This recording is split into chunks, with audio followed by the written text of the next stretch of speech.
IVM।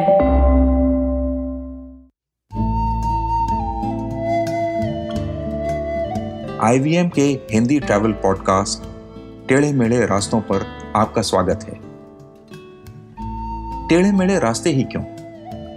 वो इसलिए कि घूमना भी तो ऐसे ही रास्तों की तरह पेचीदा और लगातार उतार चढ़ाव भरा होता है, जहां हर पल कुछ नया देखने और महसूस करने को मिलता रहता है।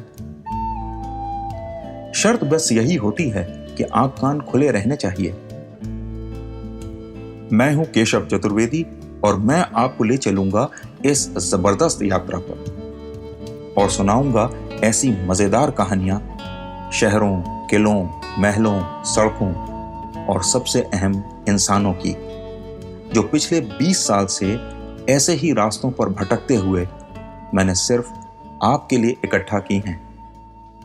तो आइए शुरू करते हैं।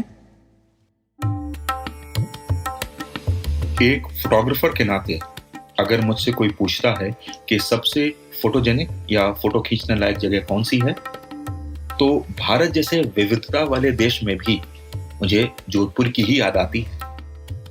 बहुत ही गजब का शहर है जोधपुर। आपने कई विज्ञापनों में देखा होगा कि एक मंदिर जैसी छतरी दिख रही है और उसके पीछे पहाड़ी पर एक विशाल किला है। ये जोधपुर का ही सीन है।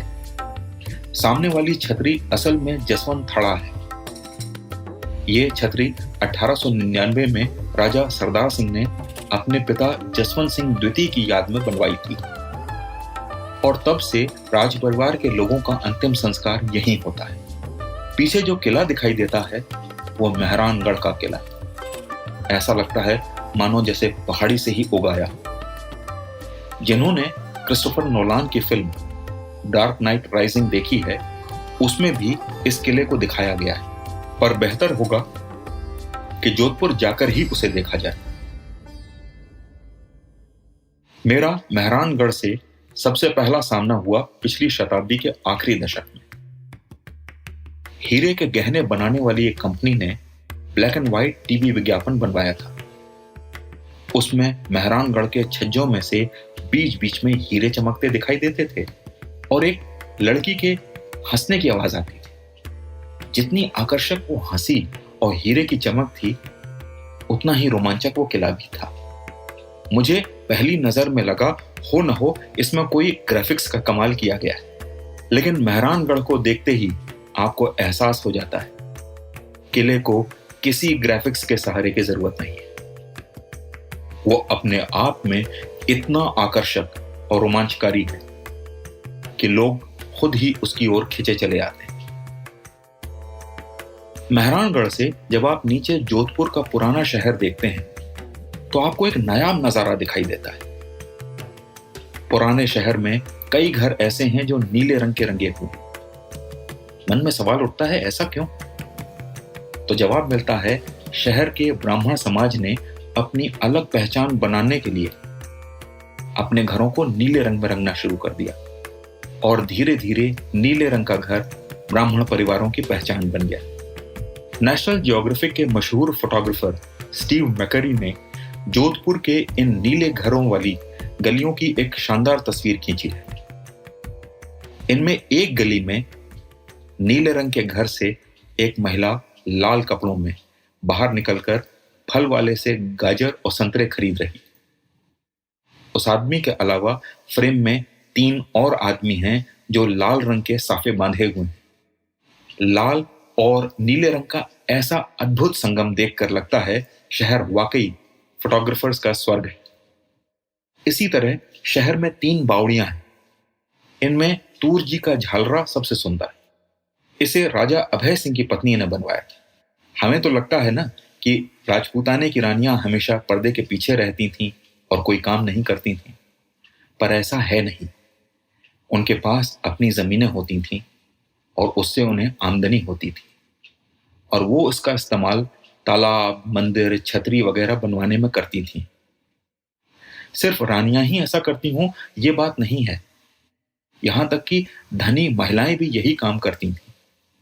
जैसे राजा अजय सिंह की प्रिय गणिका गुलाब राय, जिसने गुलाब सागर तालाब बनवाया था। और आज भी वो जोधपुर में मौजूद है।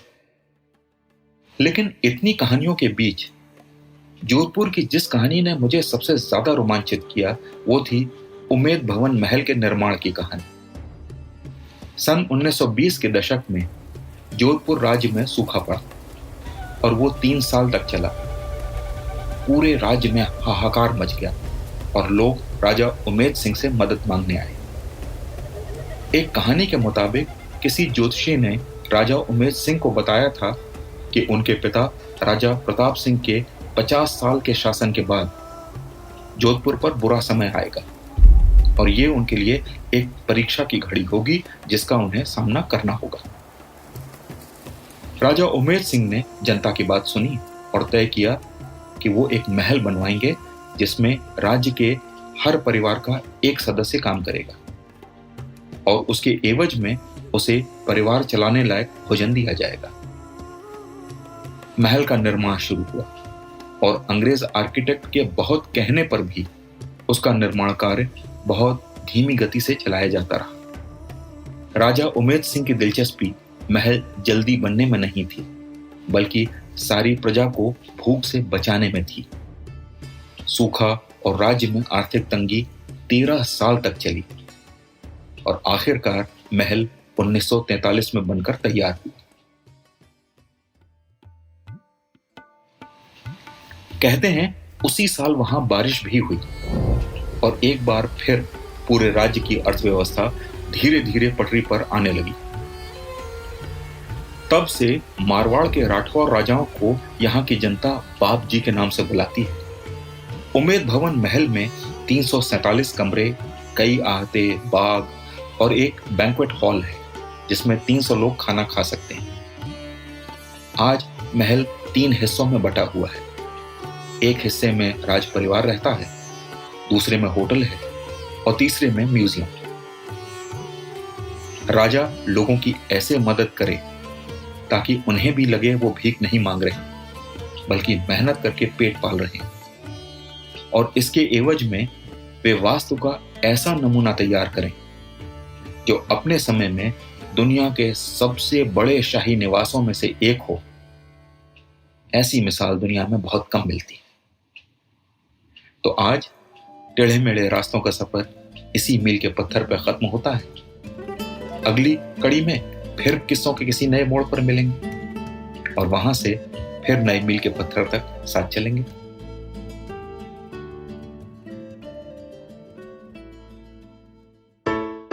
I hope you enjoyed that show.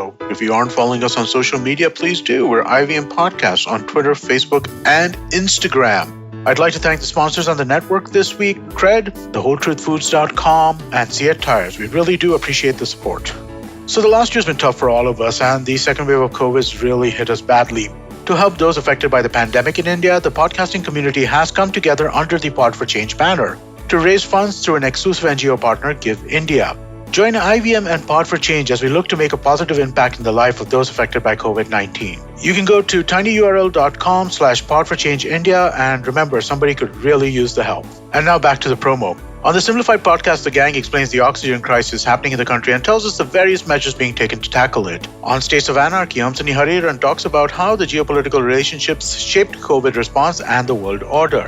As Indians, we're all familiar with acid reflux or heartburn, given the spicy food we consume. On The Habit Coach, Ashton has some simple solutions to counter that. Osama Moria explores the iconic neighborhood of Dadar and tells us its connection to outer space in Postcards from Nowhere. It was Dangle time on The Fighting Goat, as hosts Somesh and Arjun were joined by unbeaten MMA fighter and Commonwealth gold medalist Ritu Fogart. The traveling professor Siddharth Deshmukh shares examples of various innovations that came up during the COVID times and helped us deal with the situation. And with that, we hope to see you again next week.